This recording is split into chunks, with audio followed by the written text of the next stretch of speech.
Hello guys, welcome back. This is Leslie Lens. Okay, so if you're new here, feel free to click that subscribe button. We are barely at 100 subscribers and we are getting there. If you'll also like the video, stick to the end and click that like button.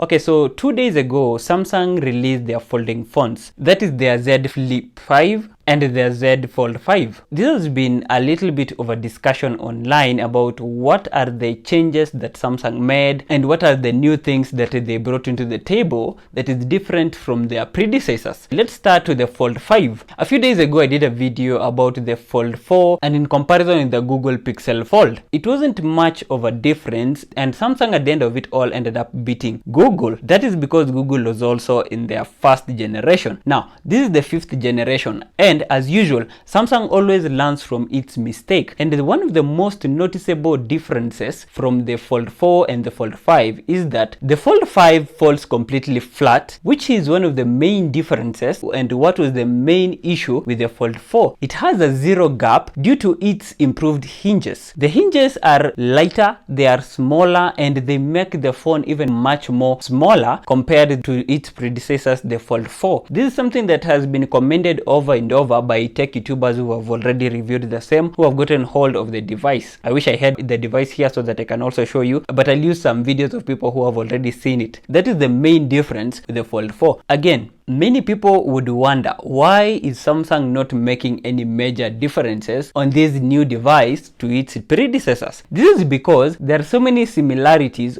on the Fold 5 to the Fold 4. That is, their display is the same, their battery is the same, the storage is also the same, but it packs a Snapdragon 8 Gen 2, which is different and is also an upgrade from Fold 4. Now, let's talk about the brightness. The Fold 5 is very bright. Compared to the Fold 4, it's way brighter because it has over 1750 nits compared to the Fold 4, which only had a range of 1000 nits in brightness. So this is a very big difference. It's almost even double the brightness of the Fold 4. One question that I'm sure you're already asking yourself is that, isn't this going to drain battery a lot? Considering some users had already shown their dissatisfaction with the battery life on the Fold 4. According to Samsung, the new Snapdragon 8 Gen 2 is going to help the phone so that the processing is much more faster and efficient, in that you will not even feel that there is a difference in the battery because the battery is the same, 4400 milliamperes. But aside from the brightness of the screen, there is nothing that is major difference that makes the Fold 5 use battery a lot. Now let's talk about the cameras. The cameras is the same, nothing has changed. The main camera is 108 megapixel, a telephoto of 12 megapixel, and the ultra wide is also 12 megapixel. So nothing has changed so far. Aside from media consumption and creativity, people have always chosen to use a foldable because of its usability, especially when you're taking photos. You can easily use the back camera at the same time looking at yourself using the front display. So you'll end up having a wider screen range of looking at yourself and also maybe taking a photo with your friends, which is way more convenient because you utilize fully the 108 megapixel of the main camera and also the ultra wide, which is 12 megapixel, way better than the in-display camera that is the selfie camera. Again, this is nothing different from what was on the Folding 4. Now let's talk about the Z Flip 5. This is something a little bit different and it's very interesting because one of the main things that you'll notice on this Flip is that it has a wider outer screen compared to its predecessors. This screen is called flex window, but if you look at it the first time, as I did, you will realize that it looks like a folder. It's sort of a folder display, a folder screen as you might call it, but it's called a flex window. So Samsung this time around ensured that there are so many apps that are incorporated into the flex window. So many widgets are incorporated into the same. For example, your calendar, your weather app, calls, messages, Telegram, stopwatch. There's so many apps that are incorporated in this so that you can easily access these apps without needing to open the phone fully. This makes you as a user be able to utilize this flip phone easily because it makes the difference between this phone and the normal phones. This is because when you fully open the phone, the display is almost the same size as the high-end phones and the flagship phones that Samsung offers. So this outer display is what is the main flex that Samsung is actually having.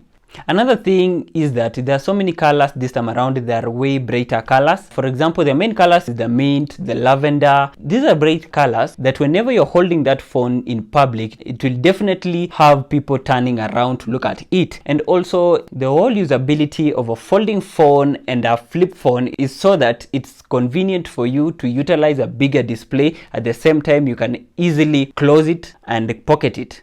With all these upgrades in the folding and in the flip phones, you might think that Samsung is also going to increase the prices by maybe $200, $300, but no, especially in the folding phones, they didn't increase any amount. It remains at $1,799, and for the flip phone, they increased it by $100. Previously, it was $999, which is basically $1,000, and now it is $1,100. So that's not so much of a big change considering the upgrades and the updates that have already been made into these phones. Now, some users have also been asking, why isn't Samsung doing any major updates on these phones? This may be doing some crazy updates on the battery, doing some crazy updates and maybe the display and all that, changing things. I would say it's because Samsung is at the top of these folding phones. Now, currently you cannot compare Samsung with any other phone company on foldables, especially because Samsung has the folding phones and also the flip phones. Some other companies, for example, Google, recently came into the industry and they have only released one folding phone. Motorola recently released their flip phone, which was not well received by people. Some other companies have also done foldables, for example, Xiaomi, Oppo, and other companies, but they don't really make so much noise. This is where Samsung is shining, and they know at the end of the day, they are the ones who are taking over the industry. They are the ones whom people will run for whenever they need a folding phone. So they are sort of on their comfort zone, and that's why they're not making so many changes. 1 year is enough to make so many changes, but the fact that they didn't do the same shows you and it tells you that they know they are the bosses when it comes to folding phones. Okay, so I'll continue to tell you much later on after we have seen many reviews and the usability of these folding phones and how users are going to take it, if you're going to buy it, if you're not going to buy it, if it's something that is worth upgrading or if not, especially for now. So thank you very much for getting this far. If you've not subscribed to this channel, kindly hit that subscribe button. We are trying as much as possible to hit at least 100 subscribers. Yeah, it's a very young channel. And also, if you liked the video, kindly leave that thumbs up.